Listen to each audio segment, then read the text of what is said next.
Hello दोस्तों, कैसे हैं आप सभी लोग। स्वागत है आपका हमारे चैनल यूवी क्यूटस स्टडी में। उम्मीद करते हैं कि आप लोग अच्छे होंगे।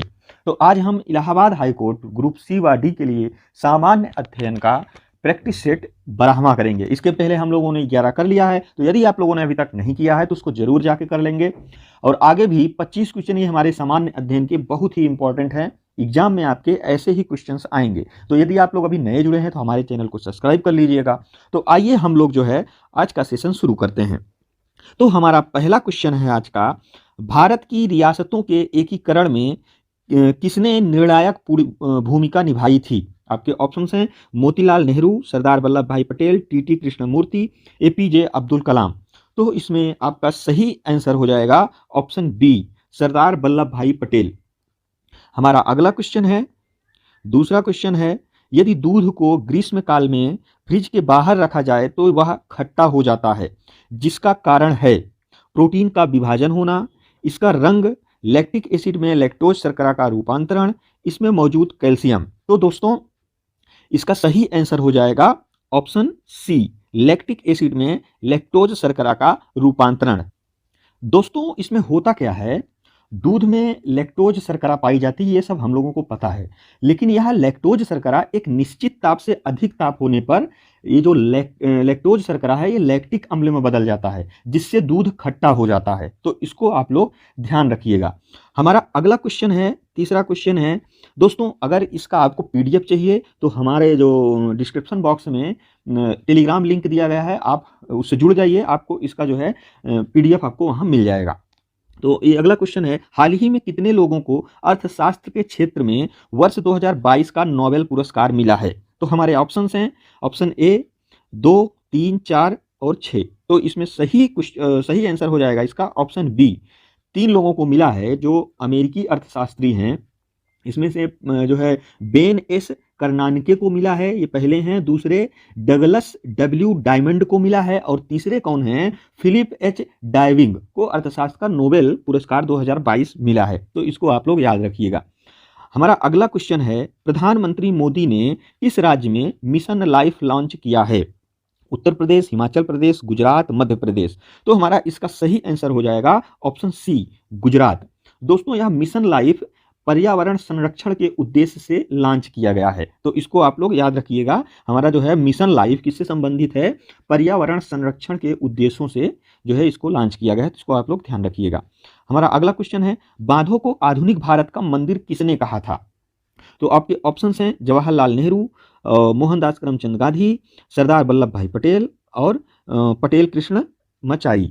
तो इसका हमारा सही आंसर हो जाएगा ऑप्शन ए, पंडित जवाहरलाल नेहरू जी ने बांधों को आधुनिक भारत का मंदिर कहा था।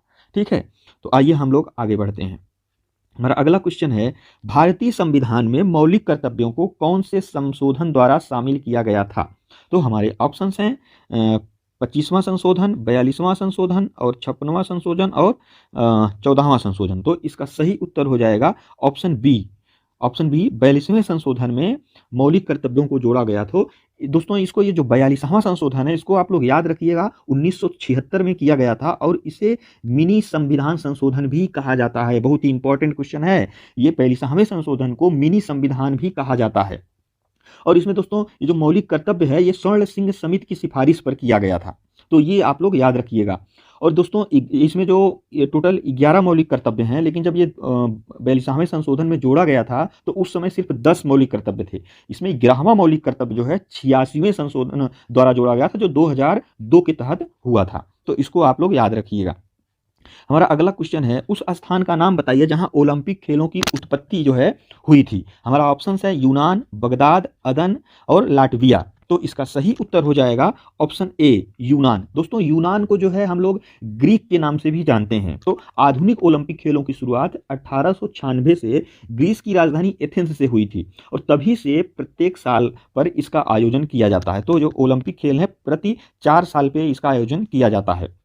32वां संस्करण दोस्तों जो कि 2020 में होना था, लेकिन कोरोना काल की वजह से ये टल के 2021 में टोक्यो में संपन्न हुआ था। तो ये आप लोग याद रखिएगा। हमारा अगला क्वेश्चन क्या है, हमारा अगला क्वेश्चन है, निम्नलिखित में से कौन सी ग्रीन हाउस गैस नहीं है। आपके ऑप्शंस हैं carbon dioxide, organ, methane, nitrous oxide. तो इसका सही उत्तर हो जाएगा ऑप्शन बी, ऑर्गन जो है ये ग्रीन हाउस गैस नहीं है।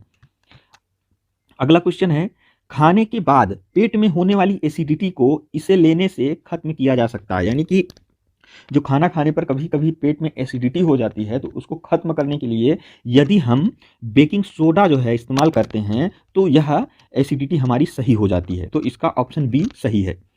हमारा अगला क्वेश्चन है, निम्नलिखित में से कौन सी मिट्टी भारत के उत्तरी मैदानों में पाई जाती है? काली मिट्टी, शुष्क मिट्टी, लेटराइट मिट्टी, जलोढ़ मिट्टी। तो दोस्तों इसका सही उत्तर हो जाएगा जो भारत के उत्तरी क्षेत्र हैं उसमें जलोढ़ मिट्टी ज़्यादा पाई जाती है। तो इसको आप लोग याद रखिएगा। हमारा अगला क्वेश्चन है, एशिया के सबसे बड़े कंप्रेस्ड बायोगैस प्लांट का उद्घाटन किस राज्य में किया गया है? हमारे ऑप्शंस हैं गुजरात, पंजाब, हरियाणा, मध्य प्रदेश। तो दोस्तों इसका सही उत्तर हो जाएगा ऑप्शन ए, गुजरात। दोस्तों दोस्तों इसका आंसर हो जाएगा बी, पंजाब।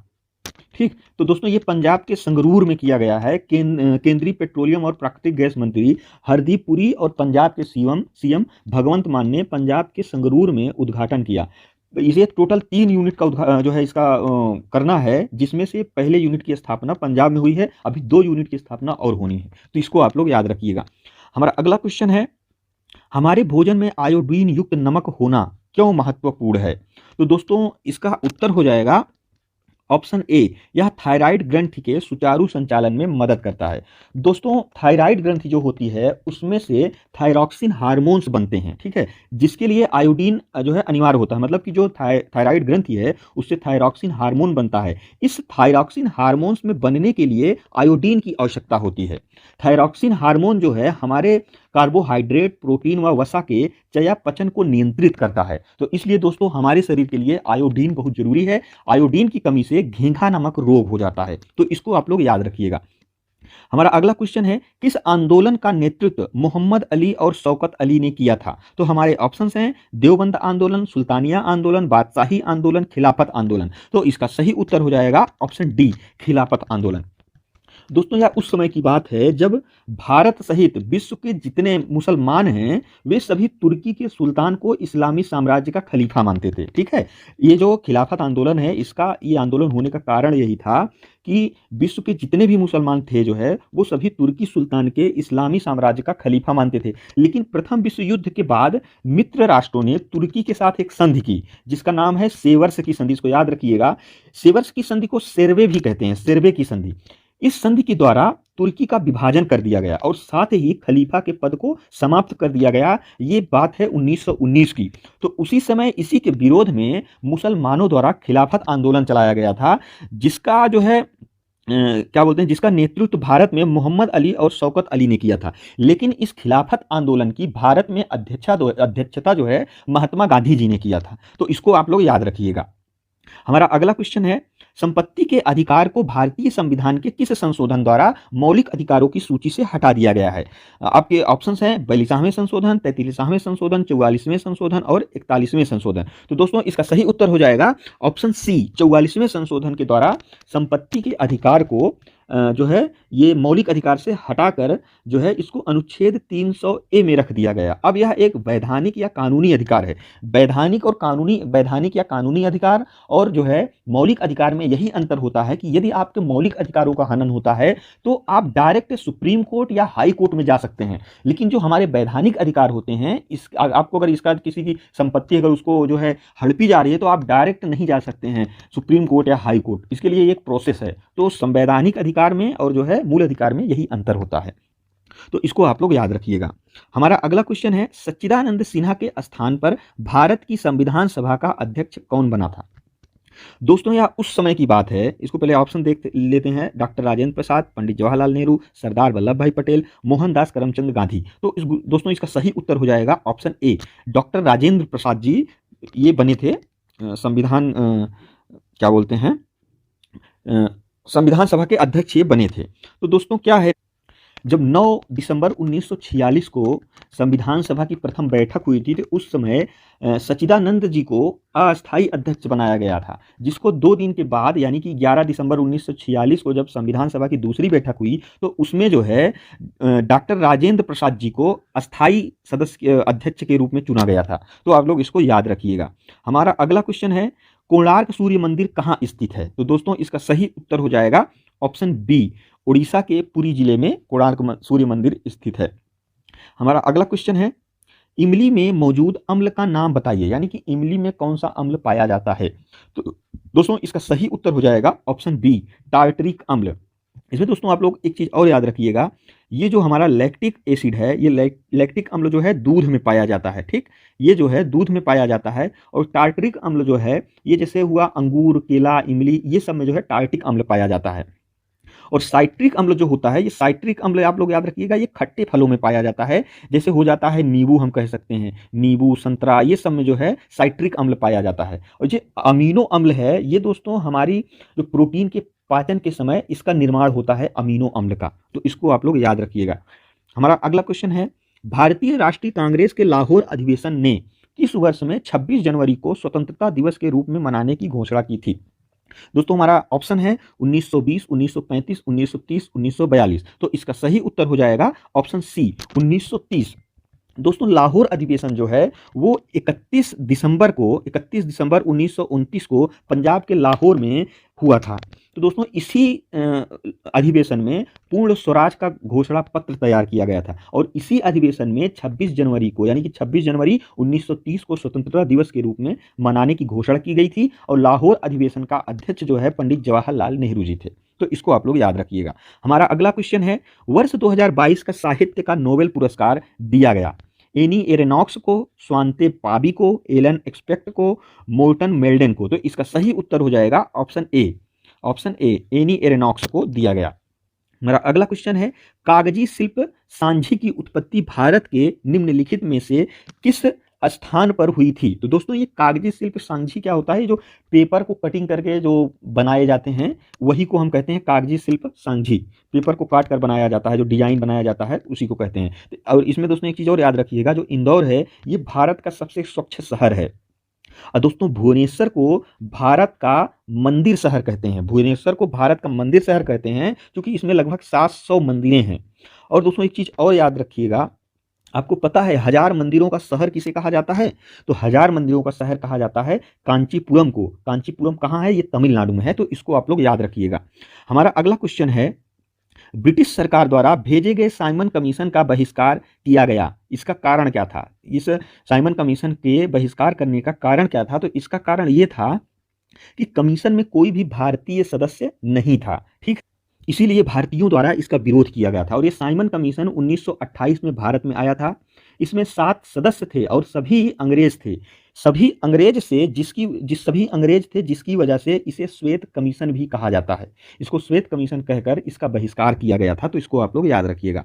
हमारा अगला क्वेश्चन है, भारत सरकार द्वारा किसे नया रक्षा सचिव नामित किया गया है? हमारे ऑप्शंस हैं गिरिधर अरमाने, अमरेंद्र तिवारी, अजय भट्ट और राधा श्रीधरन। तो इसका सही उत्तर हो जाएगा ऑप्शन ए, गिरिधर अरमाने। इसको आप लोग याद रखिएगा। हमारा अगला क्वेश्चन है, ओलंपिक बैडमिंटन एकल क्वार्टर फाइनल में पहुंचने वाली पहली भारतीय महिला खिलाड़ी कौन थी? तो दोस्तों इसका जो है हमारे ऑप्शंस हैं साइना नेहवाल, अश्विनी पी, अर्पणा पोपट, पीवी सिंधु। तो दोस्तों इसका सही उत्तर हो जाएगा ऑप्शन ए, साइना नेहवाल। अगला क्वेश्चन है, वर्ष 2023-24 के लिए गेहूं का न्यूनतम समर्थन मूल्य कितना रखा गया है, यानी कि एमएसपी कितना रखा गया है?